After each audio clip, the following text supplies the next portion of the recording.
It's 7:30 p.m. on a Tuesday. The workday is over. Our young global professional, let's call her Maya, drops her bag on the floor, kicks off her shoes, and stares at the living room like it's a menu.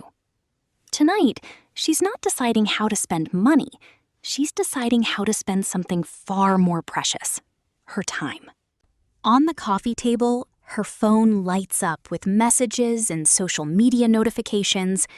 On the TV screen, a streaming app suggests a new series. In the corner, her gym bag sits quietly by the door. On her desk, an open laptop shows an online course she's been meaning to finish. 4 paths, 1 evening, 1 decision. Most people treat time as if it were free, endlessly renewable. But for Maya, those 3 hours before bed are a finite asset. Once tonight is gone, she will never get these exact hours back. Economists talk about opportunity cost for money and careers. The same logic applies to time.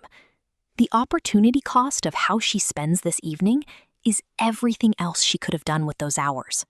In one version of the night, Maya collapses on the couch, picks up her phone, and starts scrolling. Short videos, random memes, endless opinions. Her brain feels busy, but her life is standing still. 3 hours disappear in a blur.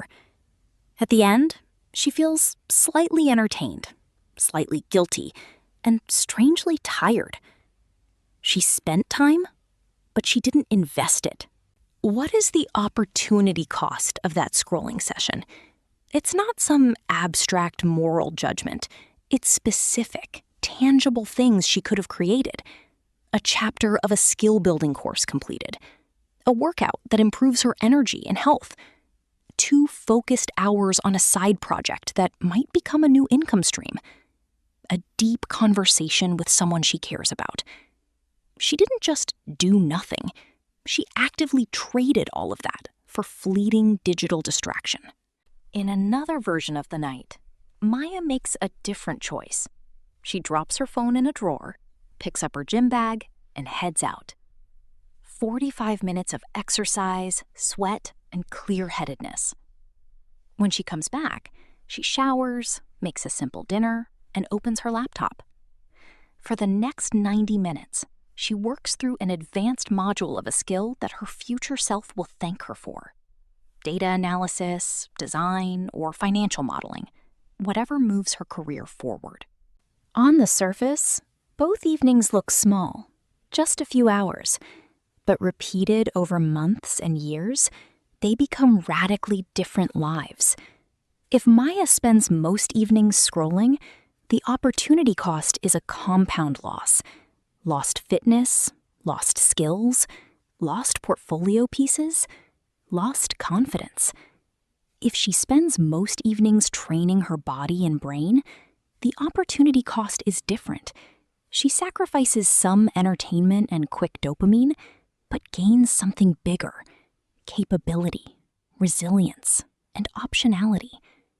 Over time, these choices don't just shape her routine, they shape her identity. We can give this a precise name: time opportunity cost. It's the value of the best alternative use of your time that you give up when you choose one activity over another. When you spend an evening on low-value distraction, the opportunity cost is the high-value progress you could have made instead.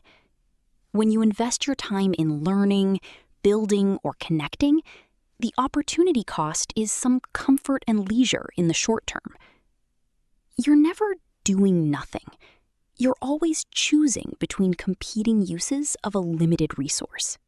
Even within a single evening, there are micro trade-offs. 15 more minutes in bed versus 15 more minutes stretching. 30 minutes of passive watching versus 30 minutes of active practice. An extra episode versus an extra page. The opportunity cost of those micro decisions is practically invisible in the moment, but painfully visible when you zoom out over a decade. So, how do you design better evenings without turning your life into a strict productivity spreadsheet? Try this simple framework. First, ask, what future am I feeding with this hour? Is it the future where you are stronger, more skilled, more independent, or the future where you are constantly tired and frustrated? Second, ask, if I repeat this choice for the next 1,000 evenings, who do I become? This question zooms you out from tonight into a trajectory. Third, ask, is this rest or is this escape? Rest is intentional and restorative. Escape is avoidance. Both take time, but their opportunity costs are very different. Imagine Maya answers honestly and decides to redesign just one evening this week. Instead of 3 hours of passive content, she chooses 1 hour of moving her body, 1 hour of building a skill, 1 hour of genuine, present rest, reading, music, or a quiet conversation without the endless scroll. The opportunity cost of that night is less noise and fewer memes. The payoff is a tiny but real upgrade in health, competence, and peace of mind.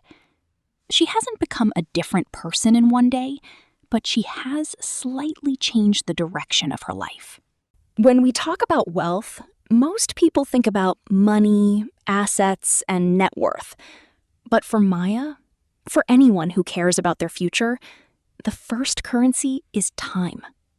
Every evening is a quiet investment decision.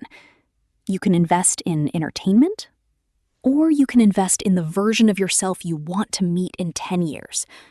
Both have a cost. Both have a payoff. The question is, which payoff matters more to you? So tonight, when you're about to open your favorite app or start another episode, pause for a second and ask, what is the opportunity cost of this hour? If the answer makes you uncomfortable, don't feel guilty. Just adjust the investment. Your future isn't built in dramatic moments. It's built in ordinary evenings, like this one.